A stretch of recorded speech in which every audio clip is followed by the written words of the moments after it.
And welcome back to EDH Deck Building. I am your host, Demo, and I'm still talking about cards from Outlaws of Thunder Junction. I did my essentially top 20 list, the cards that I thought were going to be for sure slam dunks in the Commander format. They're going to be likely Commander staples, a lot of them. And now I'm talking about 20 more cards because I think there is for sure a lot of 99 cards from this set that, whether you like this set or not, there's a lot of good ones here. These ones in this list are going to be a little more fringe, a little more archetype specific, but I think they definitely deserve a mention. So I got 20 more cards to talk about here from this set. Let's get started. Great Train Heist is another spree card that is certainly going to see play in the format. You know, there's a cycle of rarities for each color, and this is the red rare one. I thought that the Return the Favor, the red uncommon one, was the best. That's the one that can more easily slot into a lot of decks. This one's definitely going to see play too, though. One red instant, and of course, you can choose one or more additional costs, 2 and a red, untap all creatures you control. If it's your combat phase, there's an additional combat phase after this one. So, of course, you have to cost this during combat, but it's an instant. So 4 mana for an extra combat. I mean, you know, a lot of people are going to like that. Obviously, we have a ton of extra combat spells in the format already. 2 generic mana, creatures you control get +1/+0 and gain first strike until end of turn. So 3 mana give my team first strike and +1/+0. That's not great. It's okay. If I just had a bunch of extra mana lying around, you could use that. But that's definitely the mode on here that you're probably almost never going to use, because you're always going to want to use the other 2 ones. And, you know, again, unless you have a ton of mana lying around that you can just throw into this, you probably won't use it. So for a single red mana, choose target opponent. Whenever a creature you control deals combat damage to that player this turn, create a tapped treasure token. So for just 2 red mana, you can swing all of your goblin tokens or whatever, and that's likely where this card's going to get played. I think it's probably going to get played in like a Krenko deck where I can pay the 2 red mana, swing at one guy. You have to attack one guy here with 7 of my goblins, and like 5 of them get in for damage, and I get 5 tapped treasure tokens. And then if I have the mana, I can spend, so with the extra combat, you're at 5 mana, right? 2 and 3 red. That's not bad for I attack with my whole team twice and get probably a ton of treasure tokens, right? That can be really, really good. Sure. Obviously, if you're doing the extra combat things already, you're going to play this. It's pretty good, but I think the other one, the uncommon red one, Return the Favor, is the better option that slides into more decks. Obviously, because this card is just making treasure tokens, a lot of people are going to go after it and they're going to put it in their decks. Speaking of treasure tokens, Luxurious Locomotive is probably going to go in more decks, I think. 5 mana artifact vehicle 6/5. It's also a vehicle, so it goes in all the vehicle decks. Whenever Luxurious Locomotive attacks, create a treasure token for each creature that crewed it this turn and has crew 1, but only activate only once each turn. I'm curious why they put that there. Obviously, you're only going to create the treasure tokens on your turn because, of course, this can only attack on your turn. So I'm curious why the activate only once each turn part. Maybe that's a flavor thing. I'm not sure. It only has crew 1, which actually is not bad for a 6/5 creature. But of course, you're just going to want to throw as many creatures into this thing as you can. Again, maybe the Krenko deck where I have just a bunch of little 1/1s lying around. Like, where specifically is this a good fit? Funny enough, I could put this in my Lulu deck because the crewing actually works with the you know, I want to tap my creatures down. So, it's okay, I guess. If I throw 3 or 4 creatures in here, this guy will attack. I'll get, 3 or 4 treasure tokens. It's not bad. Of course, because it's making treasure tokens, it's probably going to see play in the format. Next up, Sandstorm Salvager. This is from the Big Score, and I have a few cards on this list from the Big Score. That, whatever that's supposed to be, that set, whatever you want to call it, the cards from that set seem very archetype specific. That's why I'm talking about a lot of them on this list. There's not very many from there that you could just, are generally just good in Commander. A lot of them are going to go in specific archetypes. This is certainly one. 2 and a green human artificer 1/1. When it enters the battlefield, create a 3/3 colorless golem artifact creature token. Pay 2 and tap, put a +1/+1 counter on each creature token you control. They gain trample on turn. So this is obviously going to go in any green deck that is creating creature tokens. Again, I don't mind seeing cards like this. It's super archetype specific, but for the decks, like, again, that Arasta deck that is kind of a little bit of an underwhelming Commander that doesn't have a ton of support, This is a great fit for that, where I can make those spider tokens a little more menacing. It is, in my opinion, not as good as the Raucous Entertainer, which just puts counters on any creatures. They have to be creatures entered the battlefield this turn. More decks can use that than can use this, in my opinion. This is just better if I'm playing a creature token strategy, right? Because this is just going to go on all my creatures and give them trample. So if you're doing specifically creature tokens, you likely are going to want this card. Even Interrupter. This is one of my favorite cards from the set, although I didn't mention it in the other video because I thought it's a little bit fringe, right? This is not archetype specific necessarily. It's just kind of a fringe card that I don't know if it's necessarily going to see a ton of play, but it's an interesting one. These are the kind of cards that I really like to see. 1 white, bird rogue, 2/2 flash flying. When Even Interrupter enters the battlefield, exile target spell. It becomes plotted. So of course that means its owner may cast it as a sorcery on a later turn without paying its mana cost. So this can be Lapse of Certainty. I exile that spell and they can cast it on their next turn, which that can be, I like Lapse of Certainty. That can be a real game saver. In particular, like the situations where that works best is someone's casting a board wipe and Buddy casts a Heroic Intervention or a Teferi's Protection to save their board.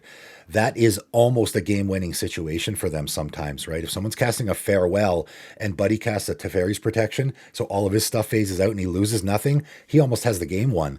You can flash this in, exile their Teferi's Protection, which of course, that's not going to be very good at sorcery speed. This is basically an anti-Teferi's Protection card or Heroic Intervention, right? Any of those cards that you cast at instant speed to save your board aren't going to be very good at sorcery speed. And in fact, even a Cyclonic Rift is going to be way less good at sorcery speed, right? The fact that they have to cast it at sorcery speed does actually matter.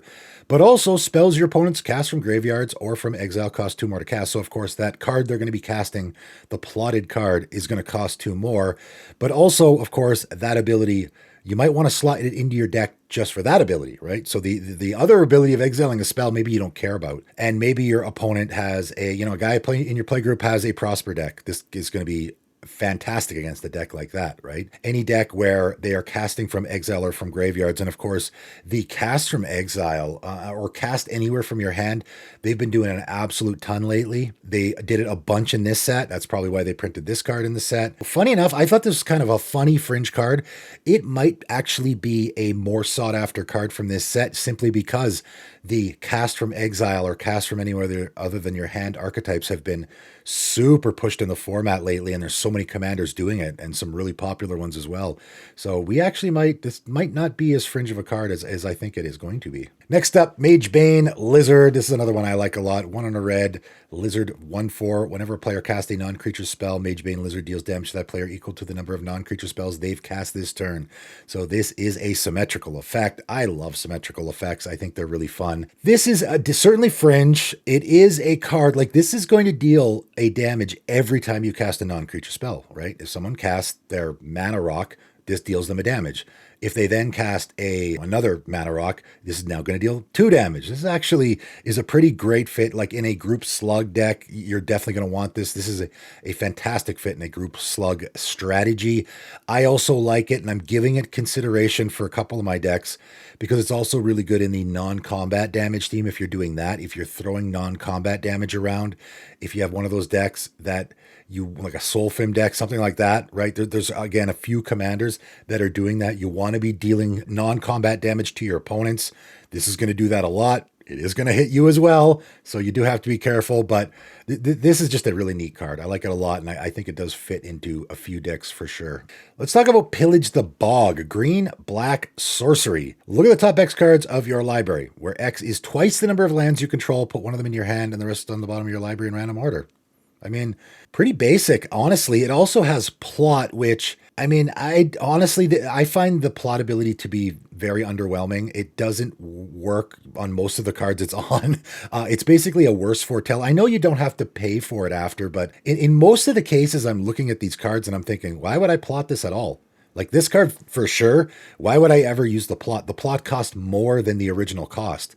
So I'm going to pay 3 to exile this and cast it on a later turn. Why wouldn't I just cast it for 2? and dig into my library and grab a card. So this card for sure, of all the cards, I think this is the one where I'm like, why would you plot this? Your opponents can see what it is, right? So that's why I love Foretell so much, because your opponents don't know what it is. Here they are going to know that you have it in exile and you're waiting to cast it. So, I mean, honestly, I'm not a huge fan of the plot mechanic. Like I said, I think maybe there's 1 or 2 cards from this set where the plot mechanic actually works. Here, I don't think it works at all. But that being said, 2 mana, I look, possibly very deep into my library. I mean, you're not going to want to cast this on turn 2, right? You cast this on turn 2, I guess twice the number of lands you control. So you got 2 lands, you can go 4 deep, put a card in your hand. That's not bad. That's not bad. I'm going to want to go deeper though, right? This is a 1-for-1. This is 1 card for 1 card. So I'm going to want to make sure I get something really good. If I cast this on turn 6, now I can go probably 12 deep or more. If you're searching for a specific card, obviously just a straight up tutor is better. Like I said, I don't love the plot here, but I think this can be a pretty good card. Any joins up. So of course we had a cycle of these. I talked about Vraska joins up already. I think that's the best one. At least that's the one that I think can slot into the most decks. This one's 3 colors though. 1 red, white, and a green. So obviously it's just not going to go in nearly as many decks for that reason. It's only going to go in the Naya decks or the decks that have Naya colors. However, it's the one for me that most easily slots into those decks. Legendary enchantment. When it enters the battlefield, it deals 5 damage to target creature or planeswalker and opponent controls. So there's something you always can do in a commander game, right?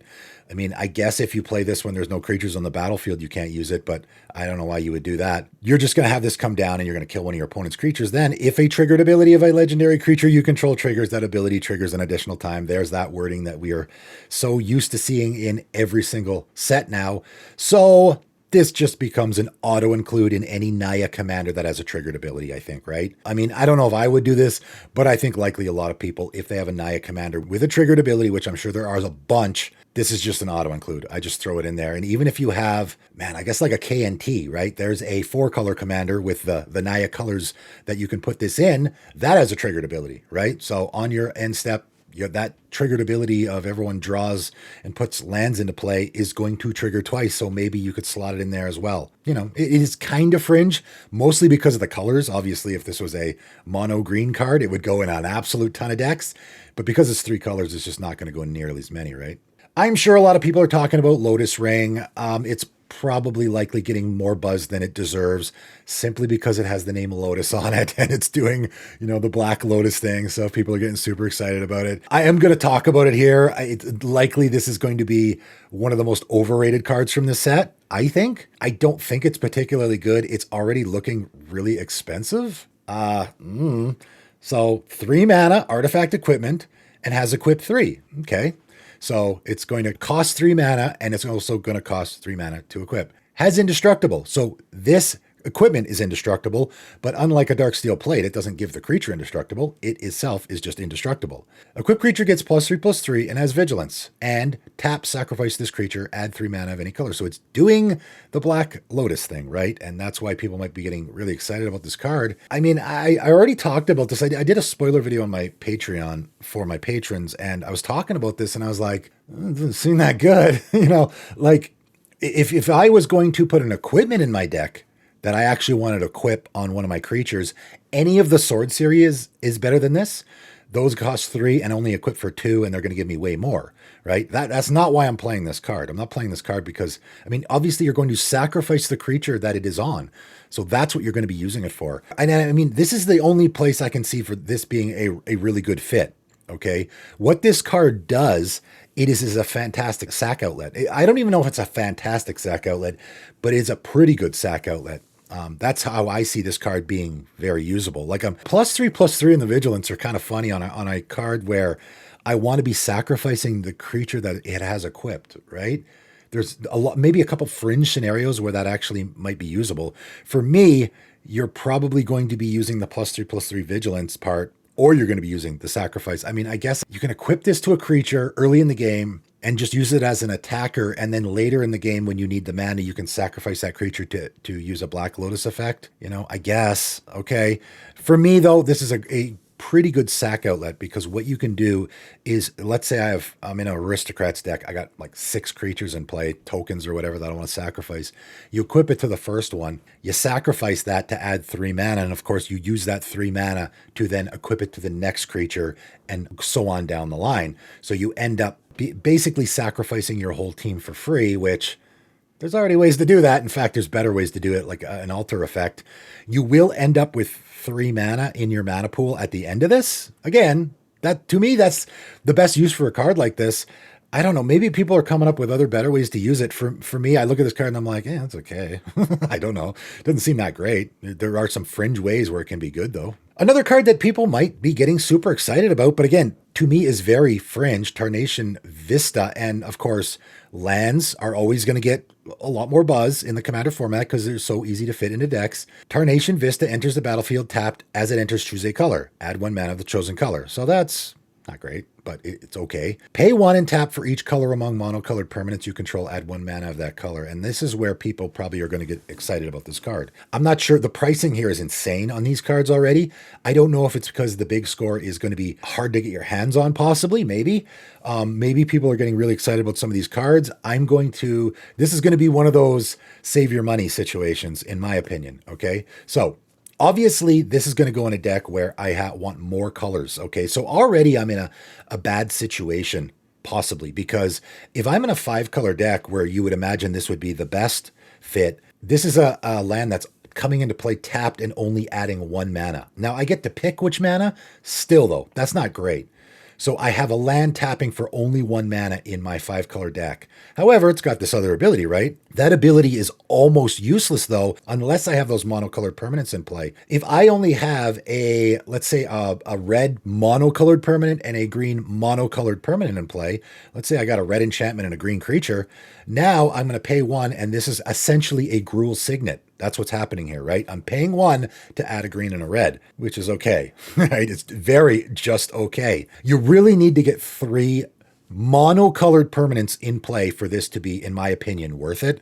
Other than that, it's just not very good at all. It's essentially a Signet on a land. We already have lands that do that, right? I think a lot of people will be excited about putting this in their 5-color decks. Just, do some evaluation. How often am I going to have all 5 colors monocolored only? This does not work like a Bloom Tender, right? It does not work like that. I can't just play my 5-color commander and then start tapping this for 5 mana. Your 5-color commander is invisible to this card. It only sees monocolored permanents. Like, again, the dream scenario here is I have a monocolored permanent of each color in play. Now this is adding only 4 mana. It's not even adding 5. Now I'm tapping this for 4 mana because, of course, I have to put 1 mana into it. That's the dream scenario. And even the dream scenario here just is pretty good. Not even like mind-blowingly good. So for me, I'm just thinking, I obviously have no 5-color decks. In a 4-color deck, this even seems like a stretch. It likely, again, I think in most situations, this is going to be a Signet in most decks. It's going to be, I pay 1 and I add some 2-color combination. That's it. It's okay. Another card that people might be getting super excited about, and I'm going to warn you that it might not be super good. Again, I'm looking at these cards and they're looking kind of expensive already, and I'm not sure if there's a combination of reasons why that is the case. Omen Path Journey, 3 and a green enchantment. When it enters the battlefield, search your library for up to 5 land cards that have different names, exile them, and shuffle. So, of course, this is up to. You don't have to get 5. They have to have different names, okay? At the beginning of your end step, choose a card at random, exile the Omen Path Journey, and put it onto the battlefield tapped. So you can play this and immediately get that land into play. And again, it's funny how some of these cards that I'm talking about, this video is almost becoming, I'm talking you out of playing these cards. I imagine a lot of people are excited about this card. I'm going to go through the scenarios, okay? I have 2 decks where I have really important lands that I want. My Anema's 1 deck, which I want, Coffers, Urborg, Command Beacon. There's a bunch of, that's essentially what that deck is doing. This card is going nowhere near that deck. No chance. I have another deck, my Malira deck, which I really badly want Urborg in play. And again, that is another deck this card is going nowhere near. Because I have decks that do that already, that I will very easily inform you that green does it super well already. Right? I can very easily cast Hour of Promise and put a Cabal Coffers and an Urborg in play if I want to. There is easier ways to do that. If you are going to use this card to get my Urborg and Coffers in play, that's a terrible game plan. Tempt with Discovery. I have never cast, and I know people will say, oh, people just won't search. That's never happened to me. I have Tempt with Discovery in my Anema's 1 deck. I've had it in there since forever, since I first put the deck together. I always get at least 2 lands. I can always get my Urborg and my coffers at the very least, or, you know, whatever land I have already, I'll get a different one. In my opinion, Template Discovery is just straight up better than this. If you're just using this for straight up ramp, because people say, okay, well, I'm not going to get super important lands, because of course the drawback and the reason why this card is going nowhere near those decks of mine is because I exile my Cabal Coffers, my Urborg, my Command Beacon, I get one of them into play on my end step, and then someone destroys this, and now the other ones that I desperately need are in exile and I'll never see them again. Why would I risk it? I'm not going to risk it, right? So people will say, okay, well, you're not getting really, really important lands with this. And again, there are already super easy ways to get those lands in green, which is why you don't need to be using this. I'm just going to use this as regular ramp. I'm just going to put this into play, go get 5 lands, and then exile them. And then if, you know, for the next 5 turns, I'm getting a land into play on my end step. That's okay. Are you actually going to get all 5? You know, if you play this on turn 4, now you need 5 turns after that before you get them all. That's likely not going to happen. You are getting them at random, obviously, so you can't choose the ones you get. They have to be lands of different names, so you can't just go get a bunch of basic lands. You might end up getting them all. You might not. You could just go get a couple of basic lands with this, and then it essentially turns into explosive vegetation, which for me is not a playable card in the Commander format anymore. But even worse than that, because of course you only get 1 land at a time, right? And they enter the battlefield tapped. So I'm going to cast this for 4 mana. I get 1 land into play, tapped, and then on my next turn, so now I've ramped by 1. Then I got to wait a whole nother turn before I get to my explosive vegetation scenario. And then I got to wait a whole nother turn before I get to better than explosive vegetation, right? Now I'm in the scenario where I'm possibly competing with Template Discovery. And so I'm waited 3 turns to get to that scenario. I think Template Discovery is better than this card in almost every scenario. In my opinion, I would play Template Discovery over this. I would probably play a lot of things over this, depending on the situation you want. If you just want to ramp, man, there's so many easy ways to do that in green. Why would you use that? If you want to use this to get specific lands, there's also way better ways to use it. So there might be some very specific scenarios. Like, I'll throw out one, Faldorn. There you go. There's a deck. You're putting lands into play from exile. That is the one place where this actually might be good, because you are specifically taking lands from exile and putting them into play. So there's a good fit for this card. Again, for me, very fringe. Let's talk about World Walker Helm. Again, another card that I think is very fringe, but in those specific commander decks, it's certainly going to be good. 2 and a blue artifact. I mean, there's a bunch of these artifacts that ETB do stuff from this set. So, you know, whatever the reason is for that, again, from the big score, if you would create 1 or more artifact tokens, instead create those tokens plus an additional map token. So, of course, anybody who has a commander that is in blue, that is creating tokens, or they're in a token creation theme, they're gonna be like, yes, I want to be doing that.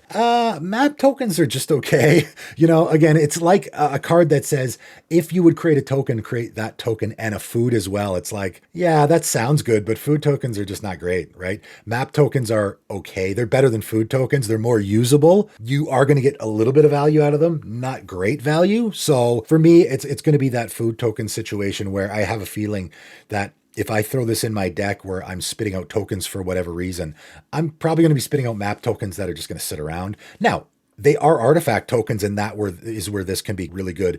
That Urza deck is probably a great fit here, because you just want lots of artifacts lying around. If you're in a deck that's blue, that's creating artifact tokens like Thopter tokens, you're spitting out those artifact tokens, and you also just want lots of artifacts in play, right?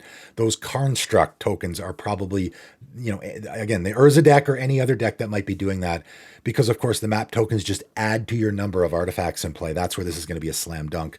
And then also pay 1 on a blue, tap, create a token that's a copy of target artifact token you control. So you're doing that as well. So again, I'm not going to do this in my, you know, like my Danik deck, no chance, right? I'm not going to pay 2 mana to create another clue token. Nah, I'm already creating clue tokens like crazy. I would not create another Thopter token, another map token, like food tokens. There's a lot of tokens that it's just not even worth it to pay 2 mana to create a token copy of. Again, that Karnstruct situation might be a perfect fit for this. Likely it is. Also, again, you might be that guy who just has that deck that is creating some funny artifact token. You know, again, there might be a few fringe decks like that where this is just a slam dunk. And that's why I like cards like this, right? I'm talking about this card because I actually like cards like this, because in those fringe themes where I actually needed a little bit of help with my token copy artifact token creation deck, now I have a card that actually helps out in that theme. So, you know, in those decks, it'll certainly see play. Let's talk about Lost Jit, which again is a card that might be getting some buzz because, of course, it is harkening back to another Jit, very similar art as well. Maybe not. I don't know. This one, again, I might have to talk people down off a ledge here because this is not great. I mean, honestly, Umezawa's Jeet, of course, which is this is likening to, is a super powerful card in a lot of other formats, particularly Legacy gets played a lot.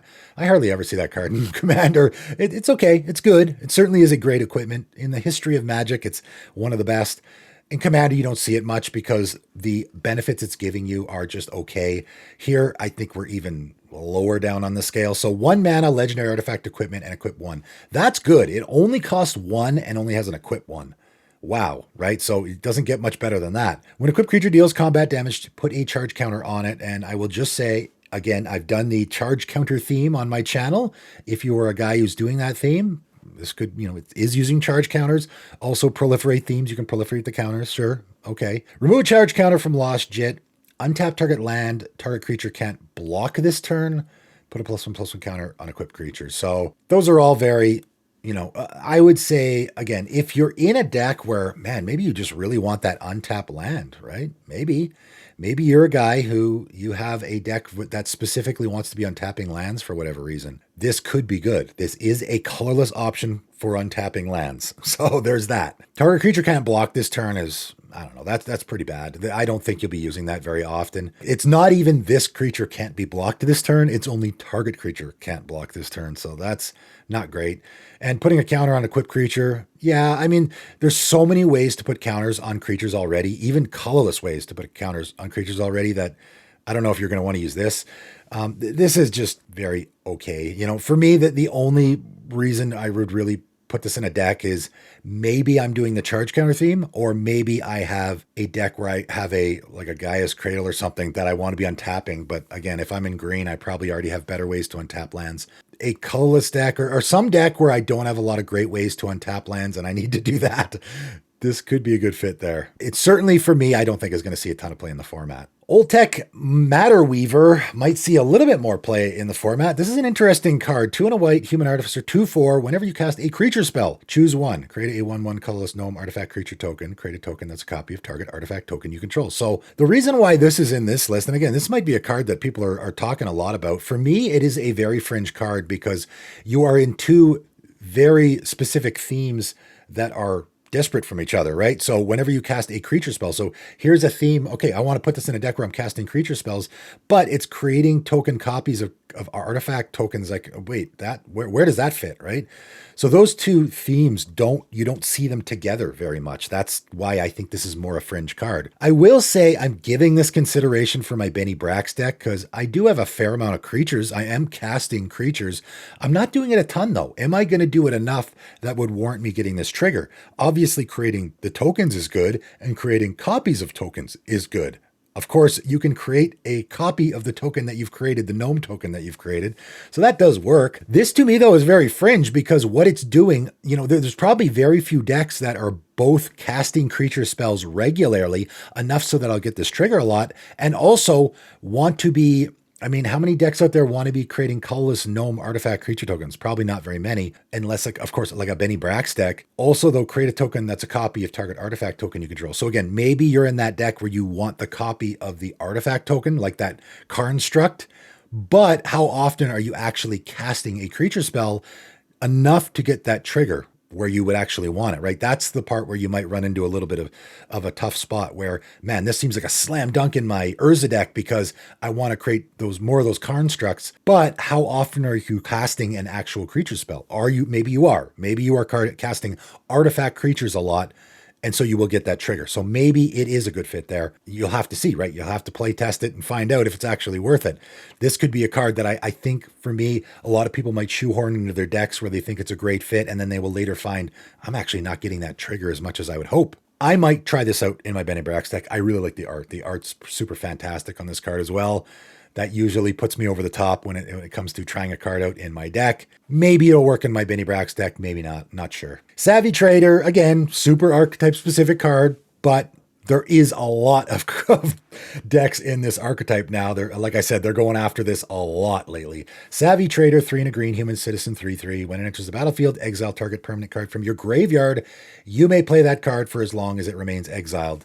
So we are essentially getting an Eternal Witness sort of effect. You know, funny enough, it can. I was going to say this is a worse Eternal Witness, but it can be a better Eternal Witness, sort of, because you are exiling that card. You're doing the Praetor's Grasp thing here, where you may play that card for as long as it remains exiled. So it's not in your hand, which means, you know, your opponents can't wheel it away. It's a way to sort of protect a card. There again, that's why I like Foretell. It puts a card in exile forever, and you can play it at your leisure. So it makes it sort of a protected card that your opponents can't get at, right? Unless they got to pull from eternity, then they can get at it. Love that card. Also, though, of course, spells you cast from anywhere other than your hand cost 1 less to cast. That's why this card's going to go in a bunch of decks. Of course, it goes in all of those decks. Faldorn again, like that commander already had a ton of support. You got a lot more support from this set if you're doing that. Obviously, the plotted cards work there as well. This, of course, is going to be a slam dunk in a Faldorn deck. How many other commanders are doing that? You know, again, very fringe for me. If you're in the theme of I'm casting stuff from exile in green. There's not a ton of commanders that are doing it in green, but this certainly is one that will fit in that strategy. Pyretic Charge, 4 and a red sorcery, discard your hand, draw 4 cards. For each card discarded this way, creatures you control get +1/+0 until end of turn, and has plot 3 and a red. And this is the card where I actually think the plot works. And I already talked about this on my Patreon, because this is a card that I will likely be putting in my Brelin deck, because of course I'm in the discard theme there, where it actually works. This can be a decent draw option, like discard your hand and draw 4. That's not bad. 5 mana draw 4 is not bad. If I'm empty-handed, of course, I don't have to discard anything. That's why the plot actually works. Funny enough, you kind of want cards in your hand so you can get the Anthem effect. So it kind of works where maybe I want the bump effect on my team, so I want to discard a bunch of cards. But also, if I don't have any cards in hand, then I don't have to discard anything. So it kind of works both ways, which is neat. And the plot actually works here, because the plot is cheaper than the actual casting cost, which is what you want. And also, you want to save it for when you that exact moment. Again, I don't want to cast this and when I have a bunch of cards in my hand that I don't want to discard. So I'll stick it in exile and cast it on a later turn when I either have no cards in hand, or I'm going to close out the game and I want to discard 7 cards so that my whole team gets +7/+0 until end of turn, right? So both of those scenarios actually work really great with the plot. So here's a card where the plot actually works really, really well, and I might grab this one myself. Next up, Heartless Conscription. Again, another card that I imagine is probably getting a little bit of buzz. It's for sure is going to see play in the format. I think it's a little fringe. So 6 black sorcery, exile all creatures. So a black board wipe that is exiling all creatures. Do we have that? We have Nightmare Unmaking, which is very underrated board wipe in the Commander format, in my opinion. It doesn't exile all creatures, though. If you just want to exile all creatures, this might be the only way in mono black to do it, hey? Also, though, for each card exiled this way, you may play that card for as long as it remains exiled, and you may spend mana as though mana of any color, exile Heartless Conscription, so you can only do this once. Not only are you exiling all creatures, but now all those creatures, yours and your opponents, are in exile for you to cast at your leisure as the game goes on. How many are you going to do that with? Again, I guess this does fit in the exile tribal strategy, so maybe a Prosper deck is going to like this card because you are casting stuff from exile, and also you are loading up a bunch of cards in exile that you can, maybe that's what you want with your Prosper deck, where now I can just go off on my turn and I have like 12 cards in exile that I can start casting. Also, obviously it works in the I'm stealing my opponent's stuff. Of course, we got more of that theme. That's another theme that Wizards of the Coast just keeps pushing, is the I'm stealing my opponent's stuff, casting my opponent's stuff from exile, playing my opponent's creatures, all that kind of stuff. There's a bunch of commanders that are doing that this might also be a good fit. It's certainly going to see it play in the format. As an actual board wipe, I don't think it's great. Does exile, I would probably rather play Decree of Pain than this, because likely I'm going to get more value. I would rather just get a whole bunch of card draw rather than get a bunch of random creatures that maybe I want, maybe I don't, maybe not. It's certainly debatable. Likely I would put Decree of Pain in a deck over this, but this is a pretty good board wipe, I guess. People might want to try it out in their decks. Tower Winder. This is a funny card. 1 and a green, snake, 1/1. Reach and Death Touch. That's pretty good. When Tower Winder enters the battlefield, search your library and or graveyard for a card named Command Tower. Reveal it. Put it in your hand. If you search your library this way, shuffle. So again, this is a card that I'm thinking, I wonder how many people are getting excited about this because it goes and fetches your command tower. Now, again, we'll say we are in green here, guys, right? Green already mana fixes super well. It ramps super well, and this is not ramp. In a 2-mana slot, I'm not putting this in as ramp. No chance. Maybe in a 5-color deck, it might be worth it to put this in and go get command tower because, of course, it's going to tap for any mana. So that might be worth it. Likely, I'm going to put a Sakura Tribe Elder, Nature's Lore, Farseek, 3 visits, go down the list of 2-mana cards that cost exactly this that are going to be a better actual ramping option. I will say, though, I really like the Reach and a Death Touch. This thing is a fantastic blocker, right? Your opponents are not going to want to attack you with anything. It also is a snake. Obviously, if I'm in Snake Tribal, probably a great fit. If I'm in Death Touch Tribal, which I guess I do have a sort of Death Touch Tribal deck, maybe I could put this in my Questing Beast deck, but of course I don't have Command Tower in my Questing Beast deck. So you're running into that problem as well. I mean, it's a funny card. It's okay. I'm really curious to see how much play this is going to see. Again, it's not actually ramp. It's probably much easier to put a 2-mana ramp card in your deck than this. Is it worth it to slot it in your deck for the Reach and the Death Touch? Maybe. It certainly deserves a mention, though. It's a neat card. Bounty Board. Another one of these 3-mana rocks. Again, we have so many in this slot now where if I'm putting a 3-mana rock in my deck, is it giving me the advantage that I want other than it's adding 1 mana of any color, right? If you just want the mana, a million options for that. What else is it giving me? I've talked about some in the last video already. You can slot in those rocks, swap it out with one you already have for one that is more going to benefit you if it's doing that. And this is certainly the case in a lot of situations. So a 3-mana artifact that taps to add 1 mana of any color. Pay 1 and tap, put a bounty counter on target creature. Activate only as a sorcery. So obviously, there are a couple of commanders that are doing the bounty counter thing where this is an absolute auto-include without question. Also, whenever a creature with a bounty counter on it dies, each of its controller's opponents draws a card and you gain 2 life. So of course, it's already doing the Mathis thing. If you have a Mathis deck, this is just Mathis Mana Rock, right? It's literally doing the exact same thing as your commander. So of course, I don't know if there's a more auto-include card in any commander deck ever than this in a Mathis deck. Also, though, I think this is a pretty good fit in a lot of other decks as well. A lot of people will look at this and go, okay, it goes in a Mathis deck and it goes in, any of those other commanders that are doing bounty counters. But I think you could put this in almost any deck. It's actually pretty decent value to just, again, I'm throwing this in as a mana rock, but also I'm going to throw it on a creature that I know is going to die or that I'm going to kill anyway, right? I'm about to kill my opponent's commander. I put a bounty counter on it first. And so then I kill it. And when it dies, then I get a card draw and I get to gain 2 life, right? I mean, obviously your other opponents do as well, but it is card advantage, right? It also is gaining life. So maybe you want life gain triggers. So I don't know, even though this might seem really, really fringe where it's an auto include in a couple of commander decks, but other than that, why would you bother with it? I think it could be good. If you are in a deck where you're just killing your opponent's creatures constantly, this actually might be worth consideration, I think. Transmutation Font. 5-mana artifact, tap. Create your choice of a blood token, clue token, or food token. So obviously people will look at this and go, hey, any of those decks where I'm creating blood, I want blood tokens, clue tokens, food. Sure, absolutely. This is probably going to be an easy slot into those decks. Pay 3 and tap, sacrifice 3 artifact tokens with different names, search your library for an artifact card, put it on the battlefield, then shuffle, activate only as a sorcery. That's also great. Obviously, this is going to slot into a lot of decks where you're already doing that. I will point out that I'm giving this consideration in my Lulu deck again, because that's creating treasure tokens. And maybe that's where this is a better fit, because you want 3 artifact tokens with different names. So if I'm creating not blood, clue, or food, it might be easier for me. Like if I'm creating map tokens or treasure tokens or something like that, it might actually be easier for me to get to 3 tokens with different names. Maybe for them, it's worth it to pay 3 and sacrifice 3 tokens to go get their soul ring or something. I'll just say, if you're thinking of, wow, this is a slam dunk in my deck, what's the artifact you're actually getting? This thing just tapping to create clue, blood, and food tokens. For 5 mana, that's not great, right? If you're actually going to use that second ability to go get something really good, that's why in my Lulu deck, it's actually worth it. I have really big, scary artifacts that I can go fetch. You know, I'm already doing that in the deck, right? I go fetch some big, scary artifact and put it into play.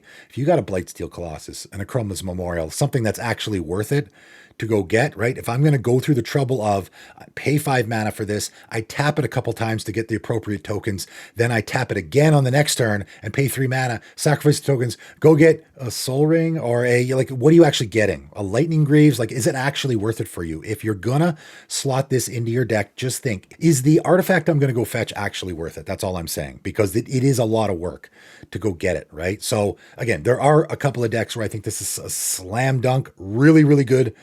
But it might be a card that, like, again, it's looking really expensive already.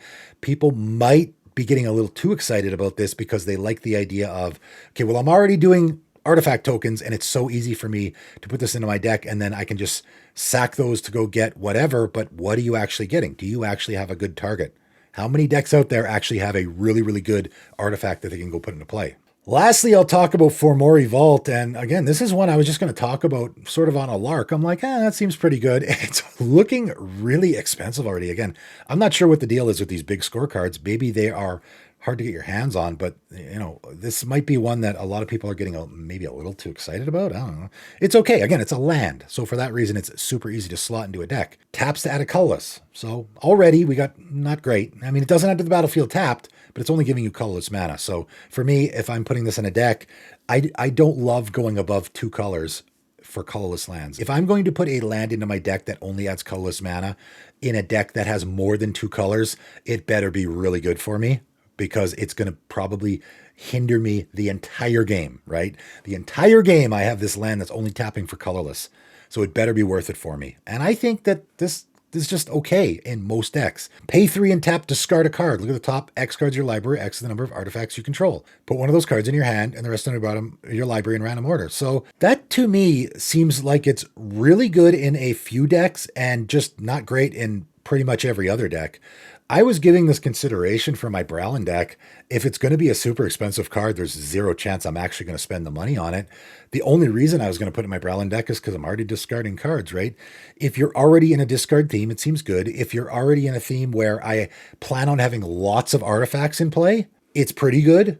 Again, I have to pay 3 and tap this land. So I'm tapping 4 lands and discarding a card to look like, again, let's play through this scenario. I got 7 artifacts in play.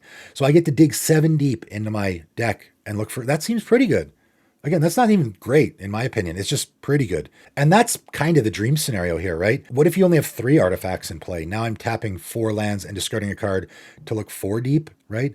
It almost at that point becomes a loot, which we can already do that with a couple of different lands in the format. So it's just okay. Again, for me, I would, if this card was inexpensive, grab a couple copies. Again, maybe my Browlin deck, maybe my Lulu deck again, because I likely will have a few artifacts in play.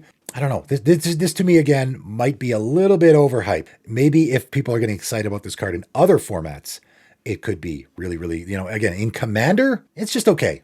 All right, there you go. 20 more cards from Outlaws of Thunder Junction. So 40 cards I've talked about from the 99. Also going to make a video about the Commanders coming up.